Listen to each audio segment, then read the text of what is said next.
নমস্কাৰ, মোৰ নতুন ইউটিউব চেনেললৈ সকলোকে আমন্ত্ৰণ জনাইছোঁ। তো আজি মই মোৰ হেলমেটত যিটো একশ্যন কেমেৰা আছে সেইটো লগাবলৈ লৈছোঁ। তো কেনেদৰে লগাওঁ, কেনেকৈ কি প্ৰক্ৰিয়াৰে লগাওঁ, তো সকলো এই ভিডিঅ'টোত গম পাব। তো ভিডিঅ'টো সকলোকে চাব আৰু মোৰ ভিডিঅ'টো চাই যদি ভাল পাইছে তো ভিডিঅ'টো লাইক কৰিব আৰু চেনেলটো ছাবস্ক্ৰাইব কৰিব। তো বলক ভিডিঅ'টো আৰম্ভ কৰোঁ। তো প্ৰথমতে কেমেৰা লগাবলৈ হ'লে এনেধৰণৰ মাউণ্টৰ আৱশ্যক হ'ব। তো এইবোৰ আপুনি বেলেগকৈও কিনিবলৈ পোৱা যায়, কিন্তু মোৰ কেমেৰাৰ লগতে আহিছিলে। তো প্ৰথমতে মই এইটো আছিলে আগতে লগাই থোৱা আছিলে, তো সেইটো আঁতৰি গ'ল। তো এতিয়া ফেভিকুইক দি পানি ফিক্স কৰিম বুলি ভাবিছোঁ। তো সেইবাবে মই দুটা ফেভিকুইক লৈছোঁ লগত, আৰু এই দুটা ব্যৱহাৰ কৰোঁতে আপুনি সাৱধান হৈ থাকিব। তো এখন কাপোৰ ল'ব লাগিব যাতে তাত থকা গেপবোৰ ভালদৰে আঠা লাগি যায়, আৰু কাপোৰখন সৰু হ'লেও তো মই কাপোৰখনৰ আধাটো ল'ম। মোৰ ইমান ডাঙৰ কাপোৰ দৰকাৰ নহ'ব। তো আঠাটো প্ৰথমতে খুলি লৈছোঁ। তো সৰু সৰু আঠা আনিছোঁ, 10 টকীয়া আঠা। তো ডাঙৰ আঠাও পায়, সেইটো আঠা মোৰ প্ৰয়োজন নহ'ব বাবে দুটা আঠা আনি পিনি আপোনালোকক দেখুৱাইছোঁ। তো খোলোতে মোৰ হাত লাগি গ'ল। তো উপায় নাই, এতিয়া হাতৰ পৰা লগালগ শুকাই গৈছে হাতত। তো প্ৰথমতে আপুনি চাৰিওফালে কাপোৰখন লগাই ল'ব, অলপ পাতলা হ'লেও হৈ যায়, তো যাতে আঠাটো বাহিৰলৈ ওলাই যাব নোৱাৰে, ভিতৰতে টাইটকৈ লাগি যায়। তো মই এইখন ফালি পানি সৰু কৰি লগাই লৈছোঁ, আৰু ইয়াৰ ওপৰত আঠা ঢালি দিম যাতে ই টাইটকৈ লাগি যায়। কাপোৰখন চাৰিওফালে মেৰিয়াই লোৱাৰ পাছত ওপৰৰ পৰা মই আঠা ঢালিবলৈ লৈছোঁ, আৰু এইদৰে এফালৰ পৰা কাপোৰৰ ওপৰে আঠা ঢালি গৈছোঁ। তো কাপোৰৰ আঠা ঢলাৰ লগে লগে ধোঁৱা লেখীয়া ওলাইছে। তো কাপোৰখন গলি যোৱা লেখীয়া লগালগ শুকাই গৈছে, সেইবাবে ধোঁৱা লেখীয়া ওলাই গৈছে। তো টাইট হৈ গৈছে কাপোৰখন। তো এনেদৰে আপুনি এটা চাইডে লগোৱাৰ পিছত ঘূৰাই পানি ইটো চাইডে লগাই ল'ব লাগিব।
ভিডিঅ'টো দীঘল নহ'বৰ বাবে মই অলপ ফাষ্ট কৰি দিলোঁ।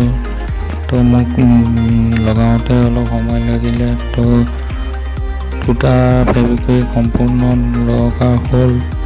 তো ছাইডটো মই পিছত শুকোৱাৰ পিছত ভালদৰে কাটি দিম, যাতে কাপোৰটো বাহিৰলৈ ওলাই নাথাকে। তো ভিতৰৰ সম্পূৰ্ণ টাইট হৈ গ'ল, লাহে লাহে শুকাই গৈছে বস্তুটো। তো টাইট হৈ গৈছে আৰু মোৰ হাততো লাগিলে অলপ। তো এই ভিডিঅ'টো যদি চাই ভাল পাইছে তো লাইক এটা কৰি দিব আৰু কমেণ্টত জনাব কেনে দেখিলে ভিডিঅ'টো। আৰু যদি নতুনকৈ আহিছে চেনেলটোলৈ তো ছাবস্ক্ৰাইবটো কৰি দিব।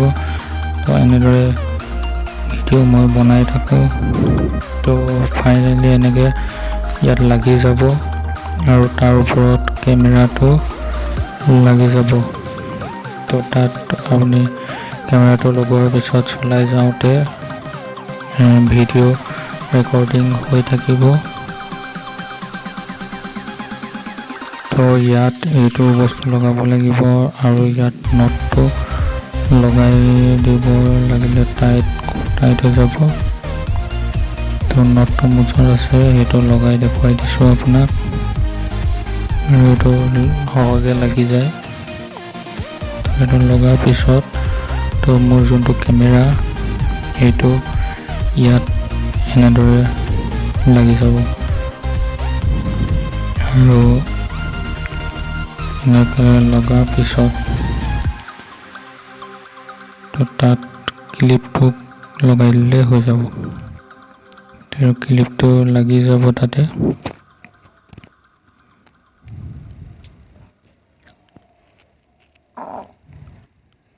তো এনেদৰে লাগি যাব কেমেৰাটো। তো আজিলৈ ইমানেই। তো ভিডিঅ'টো শেষলৈকে চোৱাৰ বাবে ধন্যবাদ।